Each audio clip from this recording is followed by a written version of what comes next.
Imagine se os Chapéus de Palha nascessem de novo. Bebê, sem força, sem poderes, sem nada, mas com uma diferença: lembrando de tudo. Cada batalha, cada perda, cada momento em que quase morreram, ou pior, quando viram alguém que amavam morrer no seu lugar. Agora imagina isso acontecendo com cada um deles. O que o Luffy faria sabendo que o Ace vai morrer? O que Zoro mudaria se pudesse salvar a Kuina? E o que acontece com aquele que lembrou de tudo, mas mesmo assim não conseguiu mudar nada? Hoje a gente vai descobrir o que aconteceria se os Chapéus de Palha renascessem com todas as suas memórias. E eu te aviso desde já, algumas histórias ficam muito melhores, mas uma delas parte o coração de um jeito diferente. Mas, dito isso, se você curtiu o tema e a ideia desse vídeo, antes da gente começar, desce aqui embaixo, deixa o teu like, ativa o sininho e se inscreve no canal para você não perder nenhum outro conteúdo que tá por vir. Mas é isso aí, bora para esse vídeo.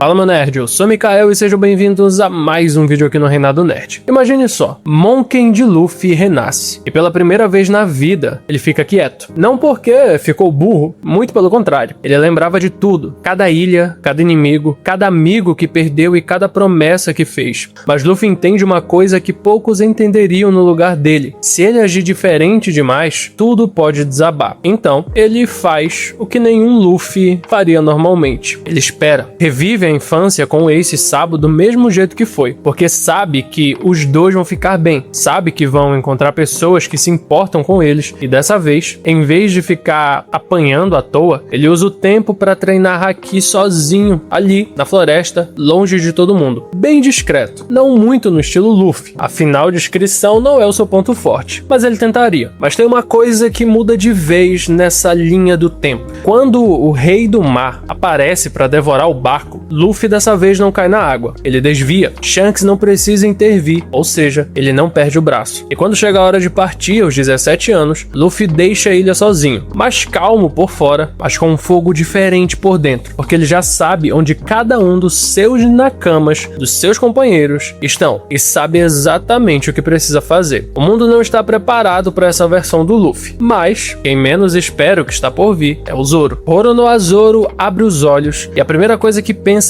preciso treinar. Não amanhã, agora. Ele volta pro dojo sabendo exatamente que Queen é capaz, então não perde tempo. Treina mais do que nunca e nos duelos começa a vencer. Kuina tem que reconhecer, ele chegou lá. E os dois fazem a promessa. Um deles vai se tornar o maior espadachim do mundo. Mas dessa vez, Zoro não vai deixar a promessa terminar em tragédia. Ele sabe do acidente, sabe que Kuina vai descer as escadas no dia seguinte e não vai voltar. Então, ele avisa. Ela não entende muito, mas ouve e vive. A promessa que antes era carregada de culpa e dor, agora é carregada de rivalidade e respeito. Dois espadachins que vão crescer juntos, de lados separados do mundo, sabendo que um dia vão se cruzar de novo no topo. Zoro pega a Wado e Timondi, deixa o dojo e passa anos construindo uma reputação pelo West Blue. Quando finalmente chega em Shieldstown, não está amarrado num poste esperando a morte. Está andando pelas ruas, esperando o Luffy chegar. A equipe está começando a se formar, mas a próxima a entrar mudou mais do que qualquer um imagina. Nami renasce e tem uma infância praticamente idêntica até o momento em que conhece Bell-mère. Ela chora, não de medo, mas de alívio, porque Bell-mère estava ali, viva, e Nami sabe que precisa aproveitar cada segundo disso. Ela cresce diferente, mais grata, mais presente, mas continua roubando de piratas. Só que agora não é por desespero, é para garantir que a família tem uma vida boa enquanto o tempo ainda permite. E ela espera Arlong. Dias viram semanas, semanas viram meses, mas Arlong nunca aparece. O que Nami não sabe ainda é que do outro lado do mundo, Jinbe tomou uma decisão que mudou o destino dela para sempre. Mas isso a gente vai ver daqui a pouco. Confusa com a decisão de Arlong, Nami não para. Aprimora o combate, aprofunda a cartografia, lê tudo que encontra sobre navegação, e quando Nojiko finalmente a convence a sair, com Bell-mère viva e bem, Nami aluga um barco e vai. Chega em Orange Town, encontra Bug e resolve o problema sozinha sem precisar de ninguém. Ela entra na aventura como uma mulher livre, sem dívida, sem trauma, sem nada prendendo ela no passado. Mas o próximo Chapéu de Palha, ele passou o tempo todo se preparando também.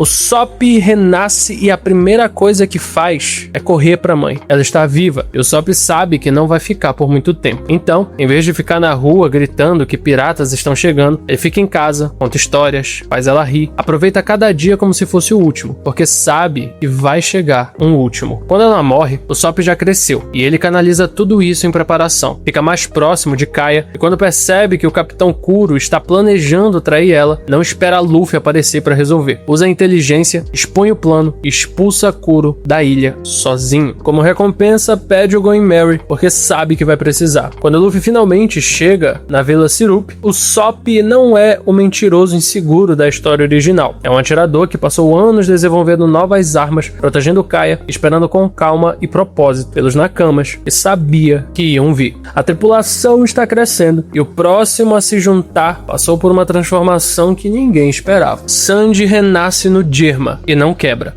Dessa vez, quando os irmãos partem para cima dele, ele não cai no chão e chora. Ele absorve, treina escondido, aprende as técnicas dos Okamas antes mesmo de sair da ilha e um dia simplesmente parte para cima dos 3 irmãos de uma vez. Derrota todos. Então, desafia Yudiger. Perde, mas sai de cabeça erguida, olhando nos olhos do pai, sem vergonha nenhuma. Então, ele vai embora. Acaba no mesmo barco que Zeff. Passa pela mesma ilha deserta, mas dessa vez, Sanji divide a comida. Nenhum dos dois precisa passar fome de verdade. E o que antes era uma relação de débito e gratidão extrema, vira uma parceria real. Os dois abrem o Baratie juntos, donos e chefes. E Sanji simplesmente espera, porque sabe que um dia um garoto de chapéu de palha vai aparecer pela porta. Quando Luffy chega, Sanji já está pronto há muito tempo. Mas a próxima história é diferente de todas as outras, porque essa aqui começou com uma tragédia que nem as memórias conseguiram impedir completamente. Nico Robin renasce em Ohara, e a primeira coisa que faz é procurar pela mãe, e ela encontra, ela está ali. Antes de partir para a expedição, Robin guarda uma foto dela, passa os anos seguintes estudando mais rápido do que nunca, copiando tudo o que encontra, construindo uma versão verdadeira da história proibida. Quando a mãe volta com os agentes da CP, Robin já está preparada. Ela e Saul trabalham juntos para evacuar o máximo de pessoas antes do Buster Call. Alguns estudiosos escolhem ficar para proteger a biblioteca e morrem por isso. Robin não consegue salvar todo mundo, mas salva quem dá. Os dois escapam juntos, voltam a Ohara algum tempo depois para prestar respeito e lá, no meio das ruínas, encontram 2 rostos inesperados, Monken de Dragon e o Dr. Vegapunk. Depois de uma conversa com o Dragon, a decisão é tomada. Robin e Saul se juntam ao exército revolucionário. Robin nunca precisou fugir sozinha por 20 anos, nunca precisou se aliar a criminosos para sobreviver, nunca precisou fechar o coração para o mundo inteiro. Ela chega até os Chapéus de Palha como uma mulher que escolheu estar ali, não como alguém que não tinha mais para onde correr. Mas agora vem o personagem que usou memórias de um jeito que ninguém esperaria. Um médico que sabia que o tempo era curto e decidiu fazer cada segundo valer. Tony Chopper renasce em Dreamsland e vai direto pro lado de Hiriluk. Ele sabe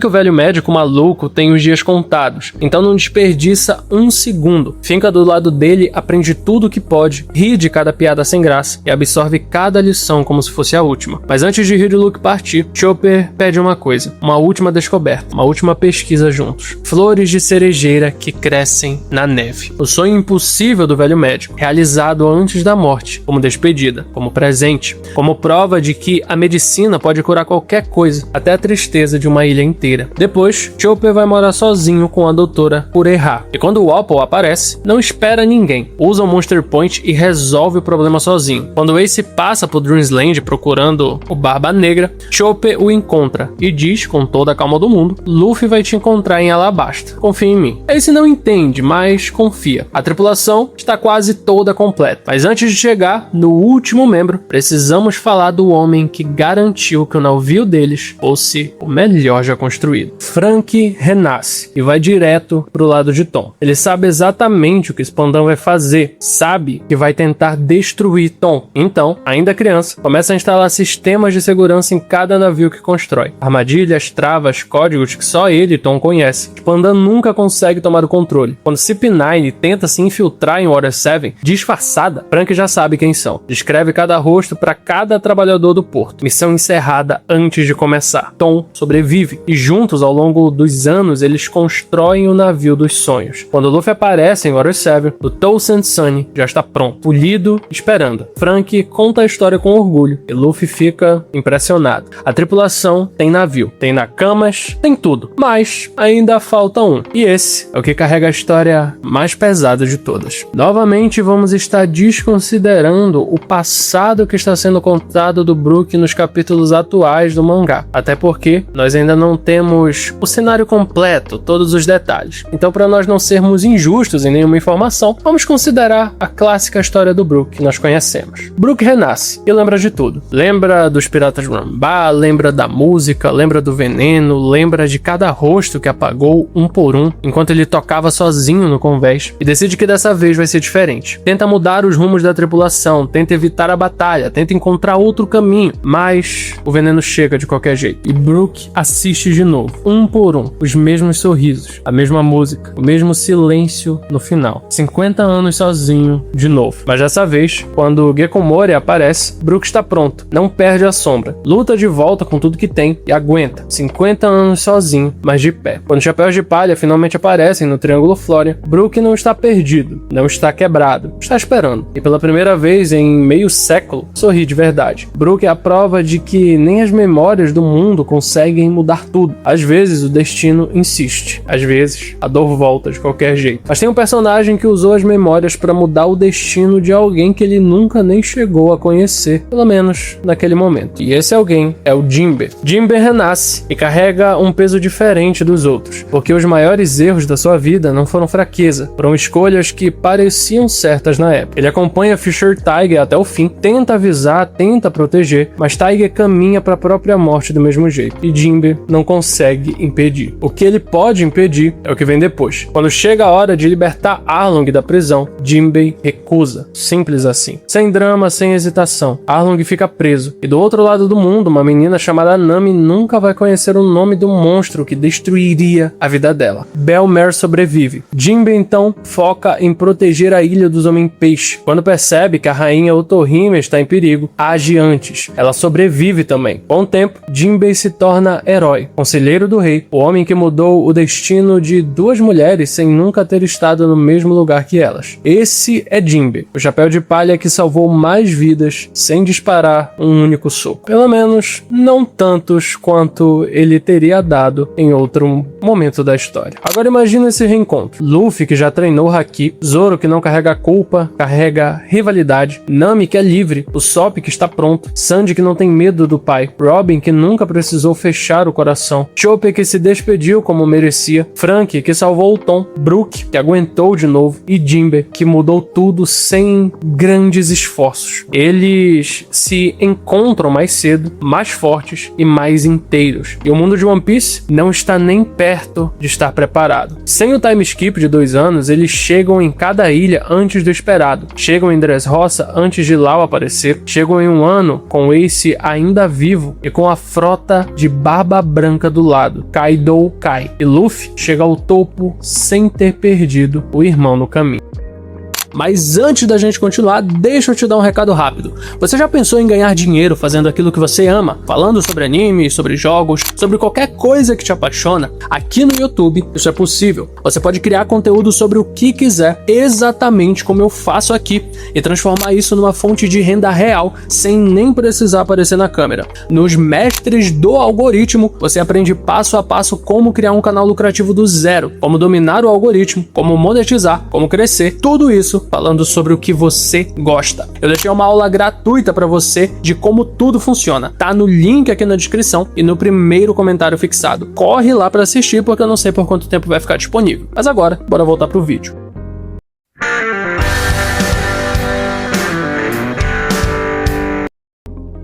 Mas aí vem a pergunta que fica. Se tudo ocorreu melhor, eles ainda seriam os mesmos chapéus de palha? A Nami, que nunca perdeu o Bell-mère, teria o mesmo fogo, a mesma intensidade? O Zoro, que nunca perdeu o Kuina, teria a mesma fome? O Brook, que não conseguiu mudar nada, ainda é o personagem mais humano de todos exatamente por isso? Oda construiu cada um deles com dor. E talvez essa dor não seja só sofrimento, é combustível, é o que faz cada vitória valer. Renascer com memórias mudaria o caminho, mas será que mudaria quem eles são de verdade? Me fala aí nos comentários que eu quero muito saber a sua opinião. Mas é isso aí, meu nerd, muito obrigado por ter assistido até aqui. Se você curtiu esse vídeo, não esquece de deixar teu like se você ainda não deixou, se inscreve no canal, considera se tornar um membro para ter acesso a conteúdos exclusivos e clique em um desses vídeos que tá aparecendo na tela que eu tenho certeza que você vai curtir. Mas é isso aí, meu nerd, muito obrigado por ter assistido até aqui, a gente se vê no próximo vídeo.